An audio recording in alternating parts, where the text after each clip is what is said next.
Shit. The audio probably sucks and you gotta excuse me, I got awoken early from the garbage man outside. So I'm not gonna be all loud and crazy like I normally am and making a scene. What a privileged life I've had. Seriously, I had some of the best times in the invention of the internet. What an amazing time to be alive.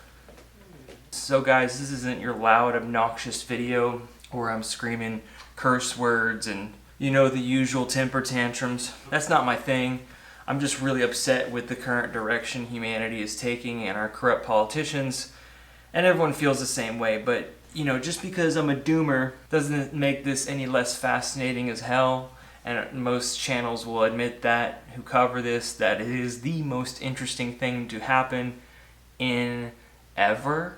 So I don't want to beat a dead horse on every little tidbit of detail, but certain things stand out. In the Anthropocene era, before we get to Hothouse Earth, in my lifetime, let's just talk about it as a each our own journey. We've never faced this before, but I know I've been last video in the news I mentioned Chris Pratt in this really cheesy sci-fi movie called The Tomorrow War. I played a trailer of that new sci-fi movie and it's becoming more of an element in movies nowadays because they blatantly know where we're headed. I mean, wasn't the last Academy Awards? I think that we've become very disconnected from the natural world, and many of us, what we're guilty of is an egocentric worldview, the belief that we're the center of the universe. Joaquin Phoenix gave a speech basically about it. I mean, so anyways, this trailer just dropped today, this new Hugh Jackman movie, and I just cut up a few clips. What I think they did an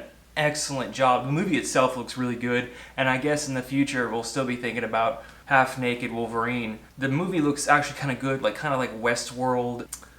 What is it? Inception. It's like Inception with climate change in the future. It just looks really spiffy, and so it just looks really good. And so I put a few clips here. Let me play them. You're going on a journey through memory.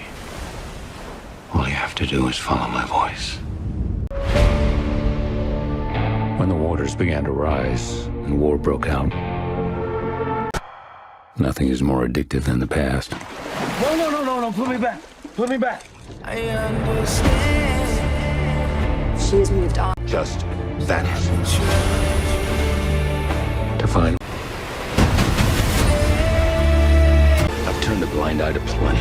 And so yeah, you could see that they did such an awesome job on illustrating what our cities all coastal cities are going to look like that. So you have to take millions of those inhabitants in New Orleans and Miami, New Hampshire, Manhattan. You have to move all those people inland, and then rebuild a completely new infrastructure to accommodate all those people and feed them.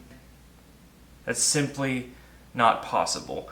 And then the second thing I wanted to show you guys, so on top of those clips of coastal flooding, this article came out actually in, considering only about, I think 25% of the media is reporting climate change right now. I feel it's my job. It's my job to tell you the truth. And basically this article just is think 2020 disasters are wild. Experts say the worst is yet to come. And we have here the headline. I'll skip down to the headline. A Colorado University environment scientist chief Walid Abdalati, NASA's former chief scientist. Okay, that's freaking NASA we're talking about here, not the loonies at the church down the street. We're talking about the former chief scientist of mother effing NASA said the trajectory of worsening disasters and climate change from burning coal, oil, and gas is clear in basic physics. He says straight up here, quote, I strongly believe we're going to look back in 10 years, certainly 20, and definitely by 50 and say, wow, 2020 was a crazy year, but I miss it. And it goes on to say about what the stuff they were talking about 20 years ago is now happening, and what we're going to continue to see is just out of control. Yeah, between this movie trailer that just dropped today and reading this article, every day I'm enlightened more about how little any of this matters right now. And so yeah, it's definitely going to all be to shit in 10 years, and it's going to just get progressively worse after that. We can say the COVID-19 was a dinner party, literally. compare. We'll look back at 2020 and be like, wow, like we still had, you know, the internet and like running water and electricity. There wasn't a mega drought going on. Just wild stuff. Thanks for watching. I didn't want to just sit around and play YouTube clips, so I'll probably do that before I go to sleep. Anyways, love you all, and thanks for subscribing. I'm sorry the audio is shit, and I'll talk to you soon.